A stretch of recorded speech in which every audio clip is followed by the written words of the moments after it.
The clock on the dashboard read 8:47 p.m. when David pulled his black BMW into the quiet neighborhood of Oakwood Heights. After another exhausting day at the federal courthouse, all he wanted was to get home to his family. The tree-lined streets were peaceful, with soft yellow lights glowing from the windows of the expensive houses that dotted the area. David had lived in this neighborhood for 3 years now, ever since his promotion to lead prosecutor. He knew these streets well, always careful to drive exactly at the speed limit. Tonight was no different. His mind was still processing the complex case files he'd been reviewing all day when he noticed the flashing red and blue lights in his rearview mirror. His heart sank a little. Not again, he thought to himself. This would be the 4th time in 2 years that he'd been pulled over in his own neighborhood. Each time before, the officers had eventually let him go with warnings for minor infractions that seemed almost made up, but tonight felt different somehow. Officer Derek Thompson had been patrolling Oakwood Heights for over 15 years. He knew every corner, every house, and most importantly, he knew who belonged here and who didn't. When he spotted the BMW with tinted windows cruising through what he considered his territory, something didn't sit right with him. Thompson flicked on his patrol car's lights and hit the siren briefly. The BMW immediately pulled over to the curb in a textbook perfect stop. Too perfect, Thompson thought, like someone who's done this before. David put the car in park, turned off the engine, and placed both hands visible on the steering wheel. His father had taught him this routine when he was 16, a conversation no parent should have to have with their child. Always keep your hands where they can see them, his father had said. Be respectful, even when they're not. And remember, your goal is to get home safely. Thompson approached the driver's side window with his hand resting casually on his weapon. When David rolled down the window, Thompson immediately noticed the expensive suit, the leather briefcase on the passenger seat, and the confident way the man carried himself. License and registration, Thompson demanded without any greeting or explanation for the stop. Good evening, officer, David replied calmly. May I ask what I'm being stopped for? Thompson's jaw tightened. He hated when they asked questions. I said license and registration now. David reached slowly for his wallet, narrating his movements. I'm reaching for my wallet in my jacket pocket. He handed over his license, then carefully opened the glove compartment for his registration papers. Thompson studied the license with exaggerated attention. David Rodriguez, age 38, address on Maple Street, right here in Oakwood Heights. The officer's expression hardened, even more. He'd assumed this was just someone passing through, but this guy actually lived here. Step out of the vehicle, Thompson ordered. Officer, I'd like to know what I'm being stopped for. I was driving the speed limit and I said step out of the vehicle. Don't make me ask again. David's pulse quickened, but he kept his voice steady. Am I being detained? If so, I'd like to know the reason. Those words hit Thompson like a match to gasoline. In his experience, only 2 types of people asked about being detained: lawyers and troublemakers. Either way, he didn't like it. You're being detained for suspicious activity and possible vehicle violations. Now step out of the car before I drag you out. David slowly opened his door and stepped onto the sidewalk. He was tall, well-built, and carried himself with the quiet confidence of someone used to being in control of situations. This only irritated Thompson more. Turn around and put your hands on the car. As David complied, Thompson began what he called a thorough search for weapons. His hands were rougher than necessary, and he made sure to push David against the car with more force than required. Nice car, Thompson said with obvious sarcasm. What do you do for work, Rodriguez? I work for the federal government, David answered truthfully but vaguely. Federal government, huh? What department? Sanitation? Thompson laughed at his own joke. David didn't respond.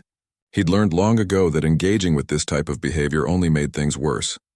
I asked you a question, Thompson snapped, pushing David harder against the car. I work in the justice system, David said quietly. Thompson was searching David's pockets now, looking for anything he could use to justify the stop. He found a phone, a wallet with several credit cards and cash, and a small leather folder that looked official. What's this? Thompson held up the folder. My identification for work, Thompson opened it and saw a federal ID card, but the lettering was small and hard to read in the streetlight. He couldn't make out the exact title, but he could see it was some kind of government worker badge. Probably a clerk or secretary, he figured. Well, Mr. Federal Employee, I think I smell marijuana coming from your vehicle. I'm going to need to search it. David's heart rate spiked. Officer, I don't use drugs and there's nothing illegal in my car. Do you have a warrant? I don't need a warrant if I smell drugs. That's probable cause. Thompson walked back to the BMW and began searching through it methodically. He opened every compartment, pulled out floor mats, and even checked under the seats. David watched helplessly from where he was still pressed against the car. The neighborhood was quiet except for the occasional car passing by. A few house lights had come on, and David could see silhouettes in windows, people watching the scene, unfold but not intervening. He wondered if any of them recognized him. He'd waved to some of these neighbors at block parties and community meetings. Thompson was getting frustrated. The car was spotless. No drugs, no weapons, no open containers, nothing he could use. He was about to give up when he remembered the small plastic bag in his pocket. It wasn't the first time he'd used this particular piece of evidence, and it probably wouldn't be the last. He palmed the small bag of marijuana and dropped it under the passenger seat, making sure it was visible but looked like it had been hidden there. Well, well, well. Look what we have here, Thompson announced loudly, holding up the bag. David's blood went cold. That's not mine. I've never seen that before in my life. Save it for the judge, Rodriguez. You're under arrest. The handcuffs were tight around David's wrists as Thompson roughly guided him to the patrol car. As they drove toward the police station, David stared out the window at the familiar streets of his neighborhood, wondering how his ordinary evening had turned into a nightmare. He thought about his wife waiting at home, probably starting to worry about where he was. He thought about the federal cases on his desk that needed his attention tomorrow. Most of all, he thought about the small bag that had somehow appeared in his car, and how many other innocent people had been in this exact same situation. The patrol car pulled into the station parking lot and David took a deep breath. He knew this was just the beginning of what was going to be a very long night.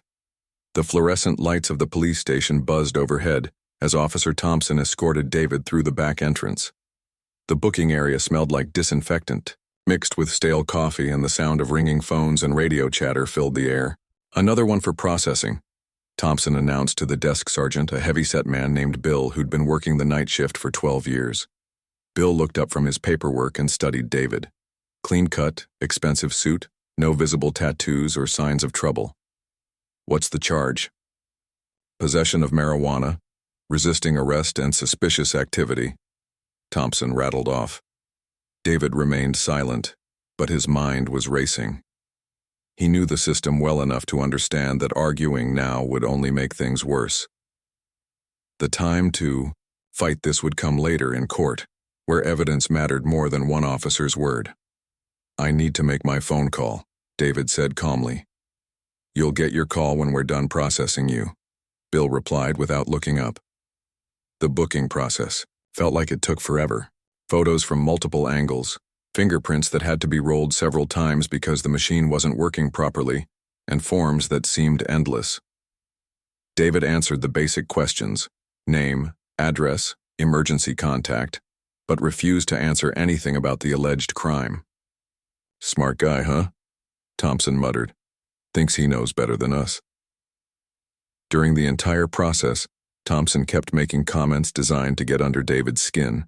He talked loudly about how these people thought they could afford nice cars and live in good neighborhoods, but eventually showed their true colors. He wondered out loud how someone on a government salary could afford a BMW, suggesting there must be other sources of income. David bit his tongue and focused on staying calm.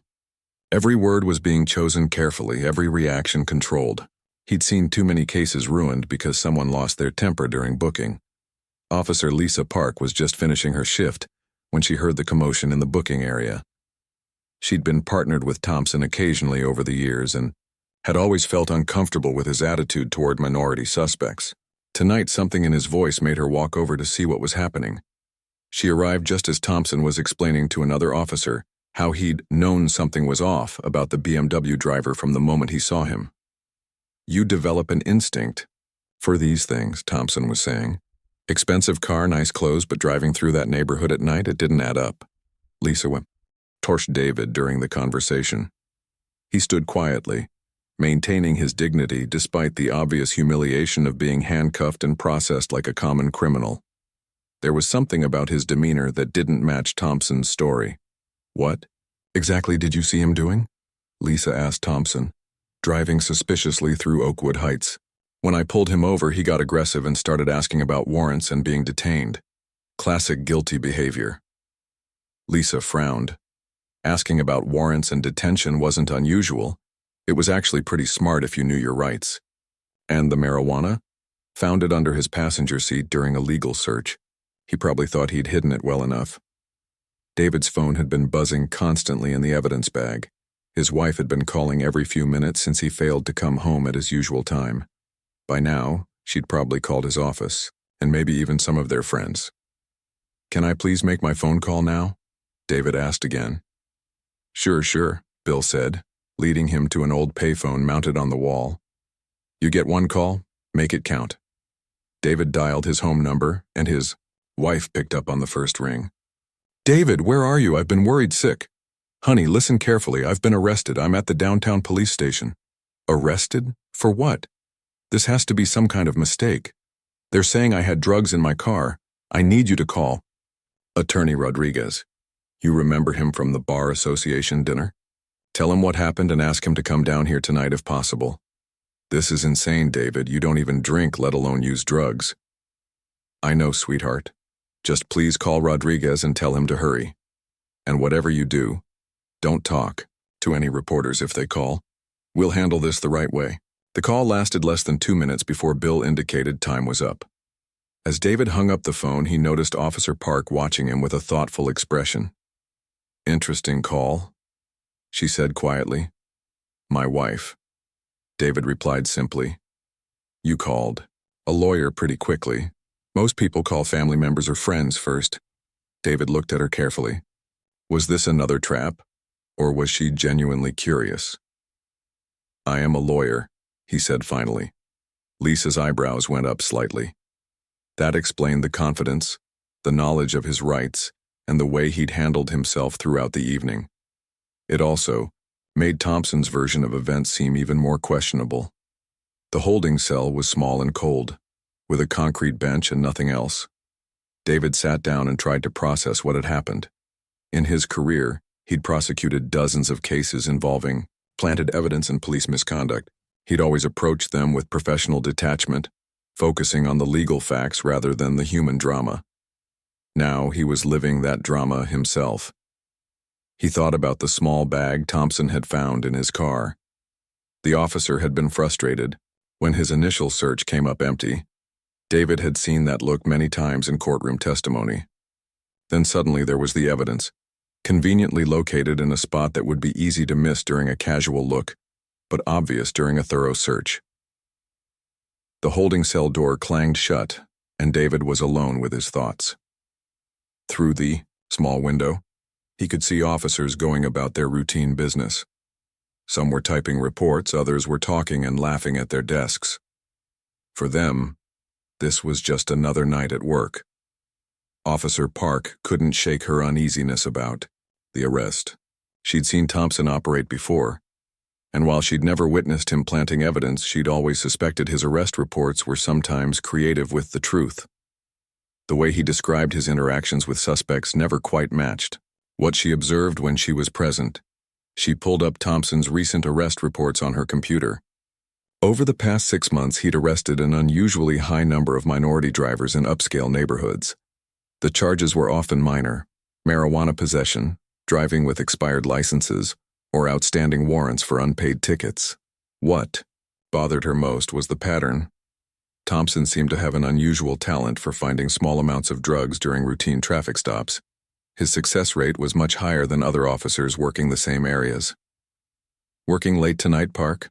Thompson appeared at her desk, making her jump slightly. Just finishing up some paperwork, long day. Yeah, that arrest took longer than expected, but It's guys like that Rodriguez who make the neighborhood unsafe. They move in, thinking they belong, but they bring their problems with them. Lisa looked at him carefully. What makes you think he doesn't belong in that neighborhood? Thompson seemed surprised by the question. Come on, Park, look at the guy. Driving around at night in an expensive car he probably can't afford. It's obvious what's going on. He lives there, Thompson. His license shows a Maple Street address. Probably renting, or maybe he's dealing to afford it. Either way, we got drugs off the street tonight. After Thompson left, Lisa sat staring at her computer screen. Something about this arrest felt very wrong, but she wasn't sure what to do about it. Going against a fellow officer was serious business, especially without concrete proof of wrongdoing. Meanwhile, in the holding cell, David was mentally preparing for what would likely be a long legal battle. He knew that fighting planted evidence was difficult, even with his legal expertise. It would be his word against a police officer's, and juries tended to believe law enforcement. But he also knew he couldn't let this stand. If Thompson was willing to plant evidence on a federal prosecutor, how many other innocent people had he done this to? People who didn't have David's resources, knowledge, or connections to fight back. The night dragged on slowly. David dozed fitfully on the concrete bench, waking every time he heard footsteps in the hallway. Several times officers walked by his cell, some glancing in with curiosity, others ignoring him completely. At around 3 a.m., a different officer brought him a cup of water and a stale sandwich. "Lawyer's here," the officer said. "You'll see him in the morning before your arraignment." David felt a wave of relief. Help was coming, and tomorrow he'd start fighting back. But as he sat in that cold cell, surrounded by the sounds of a busy police station, he couldn't stop thinking about all the people who had sat in similar cells without the resources to fight back. The system he'd dedicated his career to serving had just turned against him, and the irony wasn't lost on him. Tomorrow, when his identity became known, everything would change. But tonight, he was just another suspect in a holding cell, learning firsthand how quickly justice could become injustice. The courthouse was already buzzing with activity when David was transported from the holding cell at 8 a.m.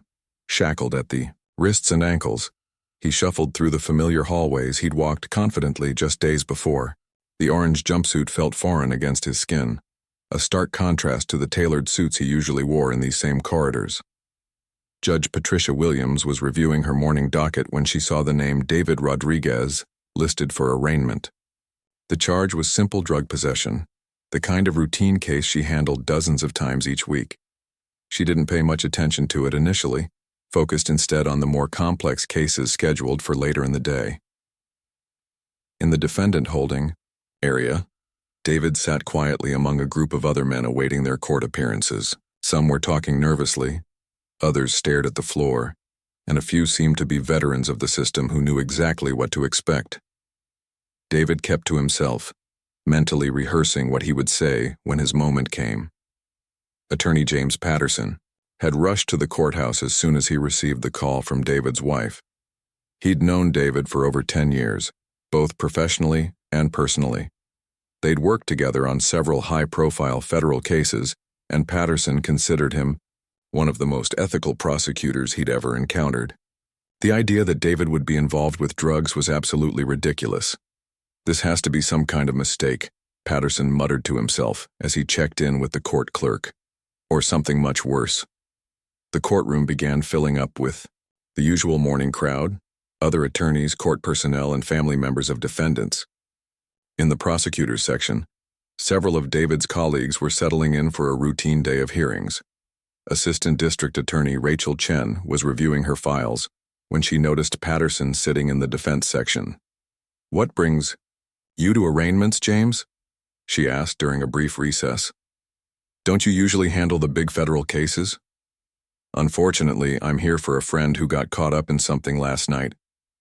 Drug possession charge that makes absolutely no sense." Rachel nodded sympathetically.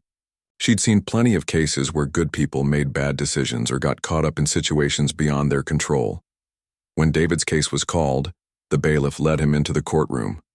The sound of his shackles echoing on the wooden floor caught the attention of several people in the gallery. Patterson stood up at the defense table, but he wasn't the only one who recognized the defendant. Rachel Chen's files scattered to the floor as she jumped up from her seat. "Oh my God," she whispered, loud enough for several people to hear. Federal Public Defender Monica Torres, who was handling cases for defendants without private attorneys, did a double-take when she saw David at the defense table. She'd argued against him in federal court just 2 weeks ago on a major civil rights case. Seeing him in shackles was like watching a movie scene. Tia had made no sense. Judge Williams looked up from her paperwork to call the case and froze when she saw the defendant. David Rodriguez, the same man who'd argued passionately before her court on behalf of victims of police misconduct, was standing in orange prison clothes with his hands cuffed behind his back. "Mr. Rodriguez?" she said uncertainly, as if she might be mistaken about his identity. "Yes, Your Honor," David replied quietly. A murmur rippled through the courtroom as more people recognized him. Court reporters, clerks, and attorneys who'd worked with David over the years were staring in disbelief. This was the prosecutor who'd secured convictions against corrupt officials, who'd fought for civil rights, who'd earned a reputation as someone who couldn't be bought or intimidated. "I'm sorry," Judge Williams said, clearly flustered. "But don't you work in the federal prosecutor's office?" "Yes, Your Honor. I'm the lead federal prosecutor for civil rights cases in this district." The courtroom erupted in whispers and gasps. Several attorneys pulled out their phones, though they quickly put them away when the bailiff glared at them. This was about to become the biggest courthouse gossip in years. Judge Williams called for a brief recess and asked both attorneys to approach the bench. "Mr. Patterson, can you explain what's happening here? And who's representing the state in this matter?" Rachel Chen stood up shakily. "Your Honor, I think there's been some kind of terrible mistake. Mr. Rodriguez is a colleague of mine. We've worked together on several cases. This charge makes absolutely no sense." "What exactly are the charges?" Patterson asked. The prosecutor fumbled through her files. "Possession of marijuana, resisting arrest, and, let me see, suspicious activity." "Suspicious activity?" Judge Williams repeated incredulously. "In what context?" "According to the arresting officer's report, Mr. Rodriguez was driving through the Oakwood Heights neighborhood in an expensive vehicle and became combative when stopped for suspicious behavior." Patterson couldn't contain himself. "Your Honor, Mr. Rodriguez lives in Oakwood Heights, that's his neighborhood, and the idea that he would possess drugs or resist arrest is absolutely preposterous to anyone who knows him." Judge Williams was scanning the arrest report, her frown deepening with every line. "It says here that Officer Thompson observed the defendant driving erratically and suspected drug activity. During a lawful search, marijuana was allegedly found in the vehicle." "Your Honor," David spoke up calmly, "I'd like to request that Officer Thompson be called to explain his report in detail." The judge nodded. "Bailiff, please see if Officer Thompson is available to come to court immediately." While they waited, word was spreading throughout the courthouse like wildfire. Federal investigators who worked with David were being notified. The U.S. Attorney's Office was getting calls from confused staff members. Local reporters who covered the courthouse were hearing rumors that something big was happening in arraignment court. Officer Thompson was finishing his shift report when he got the call to come to court. He assumed it was routine follow-up testimony, something he'd done hundreds of times before. He put on his dress uniform and drove to the courthouse, expecting to be in and out within an hour. When Thompson walked into the courtroom, he immediately noticed the unusual number of people in the gallery. Arraignments didn't usually draw crowds like this. He saw David sitting at the defense table and felt satisfied that his arrest had stuck. "Officer Thompson," Judge Williams began, "please explain to the court the circumstances of last night's arrest." Thompson straightened his shoulders and launched into his prepared version of events. He described David as acting suspiciously while driving through an upscale neighborhood. He claimed David became aggressive and confrontational when stopped. Most importantly, he testified that he found marijuana hidden under the passenger seat during a lawful search. The defendant kept asking about warrants and detention. Thompson continued, "In my experience, that's typical behavior from someone Who's trying to hide criminal activity? Several people in the courtroom exchanged glances. Anyone who knew David understood that asking about warrants and detention wasn't criminal behavior. It was exactly what any smart person, especially a lawyer, would do when stopped by police. Officer Thompson, Patterson interjected during cross-examination.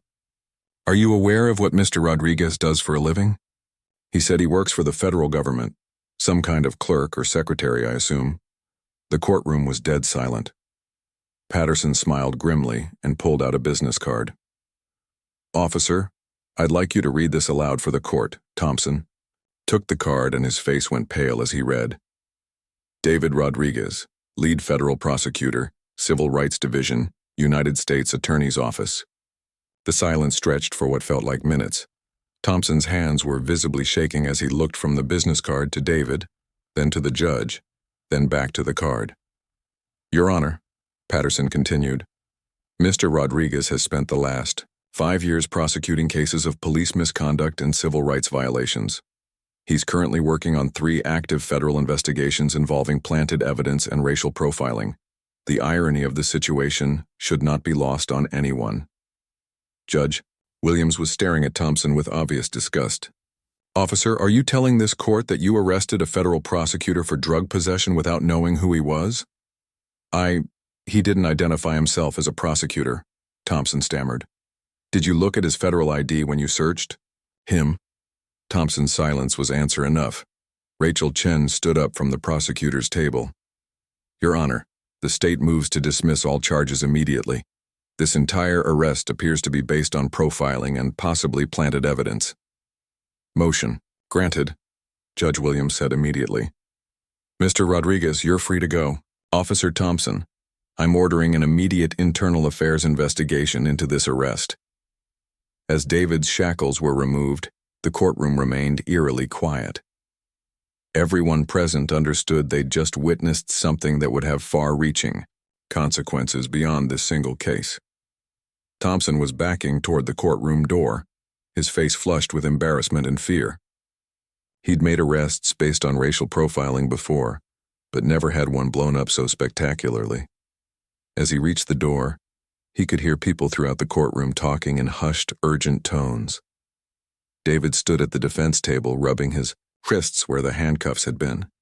He looked around the courtroom at his colleagues and friends, many of whom were staring at him with a mixture of sympathy and outrage. Patterson put his hand on David's shoulder. Are you okay? David nodded slowly, but his eyes were focused on the courtroom door where Thompson had just disappeared. Actually, he said quietly, I think I'm exactly where I need to be. The real fight was just beginning. Within an hour of David's release, the courthouse was buzzing with activity that had nothing to do with routine legal proceedings. Federal investigators were making phone calls, internal affairs detectives were pulling files, and reporters were starting to gather outside the building after catching wind of the story. David sat in Attorney Patterson's office, finally out of the orange jumpsuit and back in his own clothes that his wife had brought to the courthouse. The irony wasn't lost on him that just 24 hours earlier, he'd been preparing federal cases against corrupt police officers, and now he was potentially the victim of the very crimes he prosecuted. We need to move fast on this, Patterson said, pacing around his office. Every hour we wait gives them more time to cover their tracks or coordinate their stories. David nodded, but his mind was already working through the legal implications. I want to see Thompson's arrest record for the past 2 years. Every traffic stop, every drug possession charge, especially in upscale neighborhoods. FBI Special Agent Carol Martinez had worked with David on several civil rights cases over the years. When she heard about his arrest, she immediately called the U.S. Attorney's Office to volunteer for what was clearly going to become a federal investigation. This isn't just about one bad arrest, she told David when she arrived at Patterson's office. If Thompson planted evidence on you, a federal prosecutor, how many other people has he done this to? People who didn't have your resources to fight back? Meanwhile, at the police station, Chief Robert Hayes was dealing with the worst crisis of his 30-year career. The phones hadn't stopped ringing since word got out that one of his officers had arrested a federal prosecutor on what appeared to be trumped-up charges. Officer Lisa Park had been thinking about Thompson's arrest all night, and the revelation about David's identity made her decision easier. She knocked on Chief Hayes' door and asked for a private meeting. "Chief, I need to report something about the Rodriguez arrest," she began nervously. Hayes looked up from the stack of incident reports on his desk. "What about it?" "I was there when Thompson was booking him. Some of the things Thompson said, that they didn't add up, and I've been looking at his arrest records. There's a pattern." Lisa pulled out a folder she'd been compiling. In the past 18 months, Thompson has made drug arrests at a rate 3 times higher than any other officer in his unit. Almost all of them are minorities driving in affluent neighborhoods. The amounts of drugs found are always small, always in places that require thorough searches to locate. Chief Hayes studied the papers with growing alarm. "Why didn't you bring this to my attention before?" "Honestly, I thought maybe I was imagining things, but after last night, after seeing how he treated Rodriguez, I can't stay quiet anymore." The Chief was quiet for a long moment. He'd known Thompson for years, had even recommended him for commendations, but the evidence Lisa was presenting painted a picture of systematic misconduct. "I'm calling internal affairs," Hayes said finally, "and I'm suspending Thompson pending investigation." At the federal building across town, U.S. Attorney Sandra Walsh was meeting with her senior staff to discuss the implications of David's arrest. The Rodriguez case had the potential to become a major scandal, but it also presented an opportunity to address problems they'd been investigating for months. "We've had complaints about racial profiling in that district for over a year," Walsh told the group. "But we've never had evidence this clear-cut. When a federal prosecutor gets arrested on what appears to be planted evidence, that's going to get attention at the highest levels." David's colleague, Assistant U.S. Attorney Michael Torres, had been working on a pattern investigation involving several local police departments.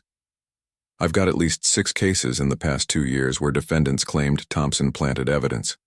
We didn't pursue them because it was always the defendant's word against the officer's. Well, now we have a federal prosecutor's word against the officer's word," Walsh replied. "That changes everything."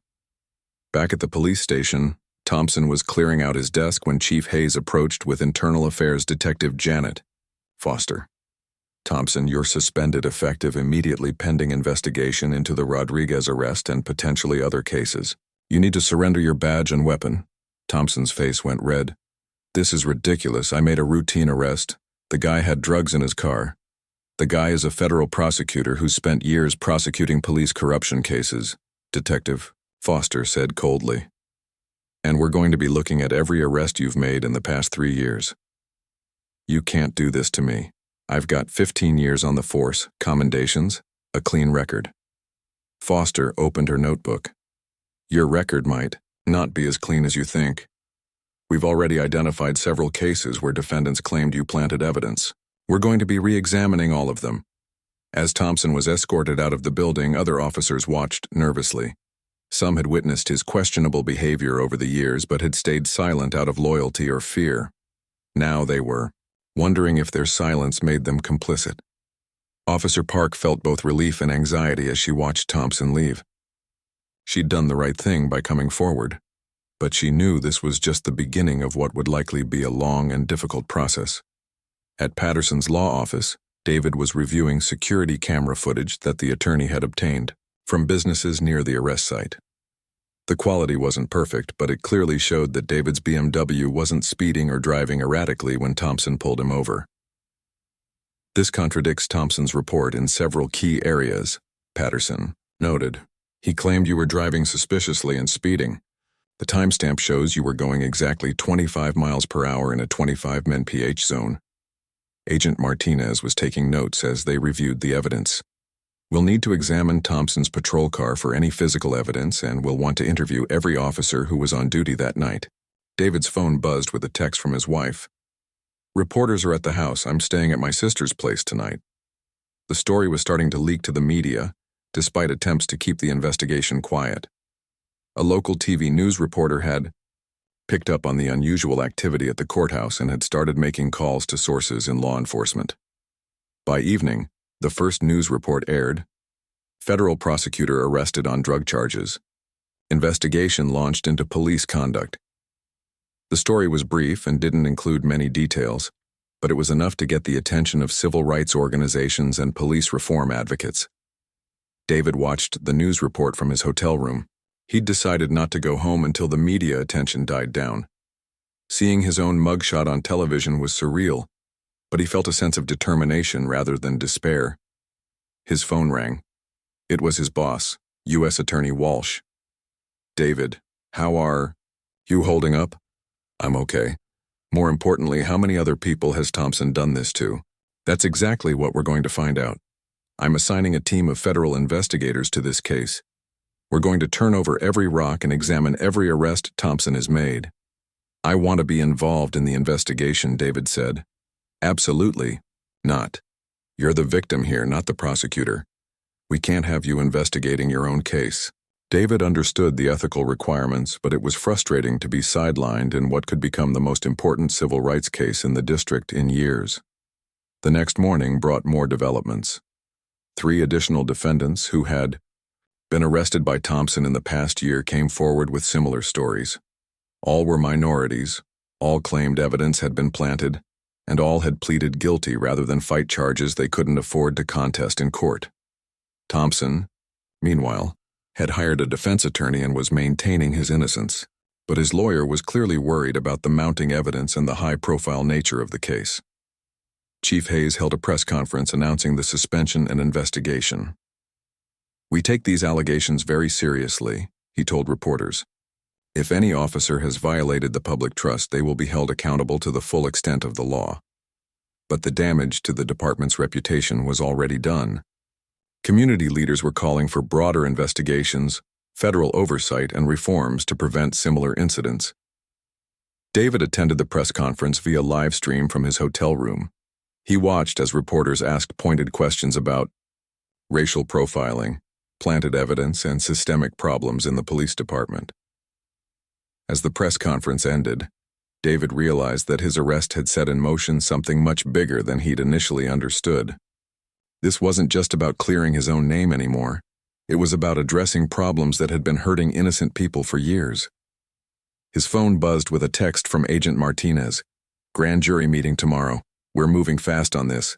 The wheels of justice were turning, and for the first time since his arrest, David felt like they were turning in the right direction. 6 months after that fateful night in Oakwood Heights, the federal courthouse was packed for the most closely watched trial in the district's recent history. Officer Derek Thompson sat at the defendant's table, looking much different than he had in his police uniform. The federal charges against him were serious: violation of civil rights under color of law, planting evidence, and conspiracy to deny constitutional rights. The investigation had uncovered much more than anyone initially expected. Thompson had been planting evidence and making false arrests for over 3 years, targeting primarily minority drivers in affluent neighborhoods. 7 victims had come forward with credible stories, and forensic evidence had linked Thompson to planted drugs in multiple cases. David sat in the gallery, watching as the prosecutor, his own colleague from the U.S. Attorney's Office, presented evidence that painted a clear picture of systematic misconduct.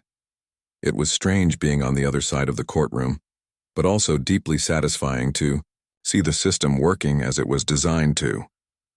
"Ladies and gentlemen of the jury," the prosecutor began in her closing argument, "this case is about the fundamental principle that no one is above the law, not even those sworn to enforce it." Officer Lisa Park had become the star witness for the prosecution. Her decision to come forward had opened the floodgates for other officers to report Thompson's questionable behavior. She testified about conversations where Thompson had bragged about cleaning up neighborhoods and keeping undesirable elements out of areas where they didn't belong. "I should have spoken up sooner," Park admitted during her testimony.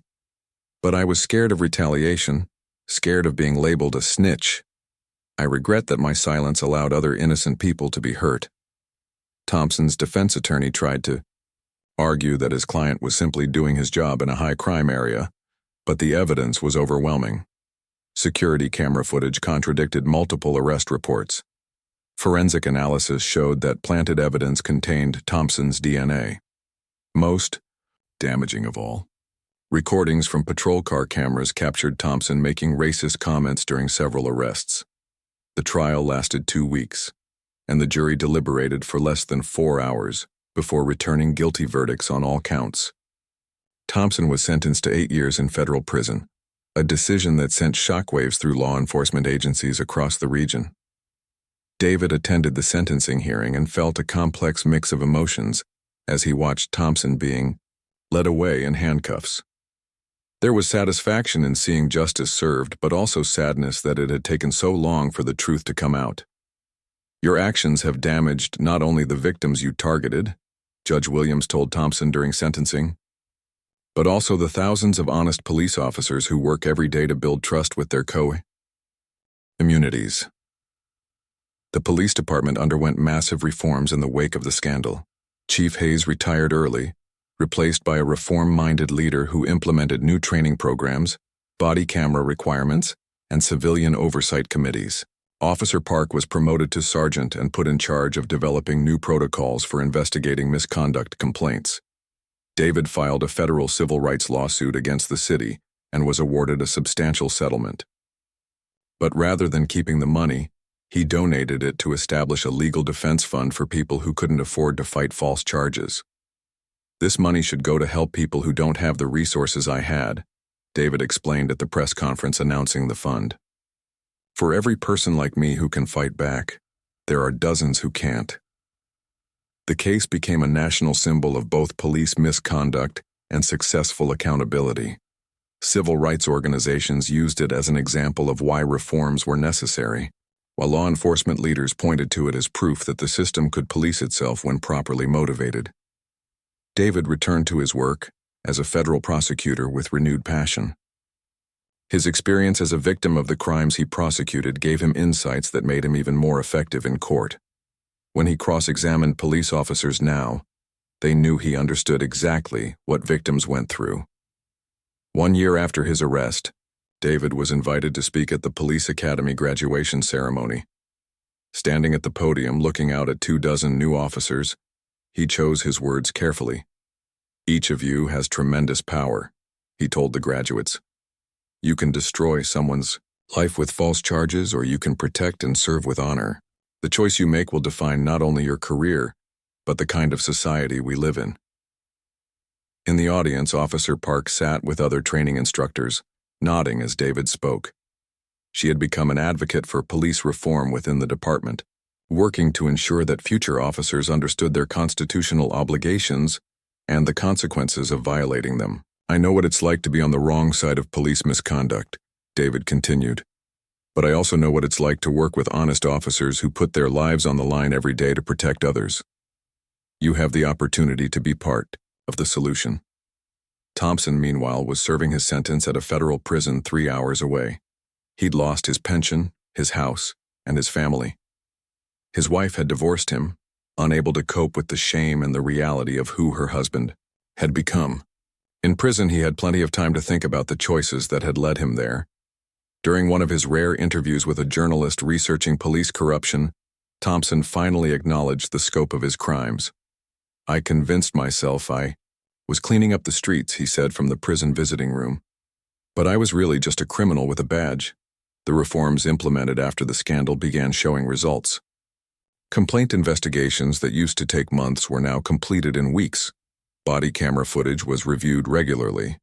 Most importantly, officers felt empowered to report misconduct without fear of retaliation. David's case had opened the door for several other victims to seek justice. 3 additional officers were charged with civil rights violations in separate cases, and dozens of wrongful convictions were overturned when planted evidence was discovered. The legal defense fund David had established was helping people across the state fight false charges. The fund provided attorneys for defendants who couldn't afford representation and hired investigators to examine questionable arrests. 5 years after his arrest, David was promoted to chief federal prosecutor for civil rights. His first major case in the new role involved investigating a police department in a neighboring state where officers were accused of systematic brutality against minority communities. On a quiet evening, David drove through Oakwood Heights on his way home from Work. He passed the exact spot where Thompson had arrested him and felt a sense of closure that had taken years to achieve. The neighborhood looked the same, but everything had changed. His phone buzzed with a text from Officer Park, who had become a friend over the years. Saw the news about your promotion. Well deserved. The academy class you spoke to last year all graduated at the top of their ethics training. David smiled as he pulled into his driveway. His wife was waiting on the front porch and their 2 young children were playing in the yard. The ordeal had brought his family closer together and reminded him of what really mattered. That night, as he tucked his son into bed, the 8-year-old asked a question that caught David off guard. "Daddy, why did that police officer arrest you when you didn't do anything wrong?" David thought carefully before answering. Sometimes people make bad choices, even people who are supposed to protect us. But the important thing is that we have a system that can fix those mistakes when good people are willing to stand up and tell the truth. Like Officer Park did? Exactly like Officer Park did. As David turned off the light in his son's room, he reflected on how one terrible night had ultimately led to positive changes that would protect countless other families. The system wasn't perfect, but it could work when people were willing to fight for justice. In federal prison, Thompson was eligible for parole in 3 more years. He spent his days working in the prison library and attending counseling sessions, designed to help him understand the impact of his crimes. He'd written letters of apology to his victims, though most had chosen not to respond. The police department Thompson had once served now used his case as a training example of how not to conduct police work. New officers learned about constitutional rights, implicit bias, and the importance of treating every citizen with dignity and respect. David's story had become part of the curriculum at law schools and police academies across the country. It demonstrated both the potential for abuse within the system and the power of accountability when that system worked properly. The night that had begun with a routine traffic stop had ultimately touched thousands of lives, reformed an entire police department, and strengthened the cause of civil rights. It was proof that sometimes the worst injustices could lead to the most meaningful changes, as long as people were willing to fight for what was right. As David looked out his bedroom window at the quiet streets of Oakwood Heights, he knew that other families could sleep safely, knowing that officers like Thompson were no longer patrolling their neighborhoods, and that officers like Park were working to rebuild the trust between police and the communities they served.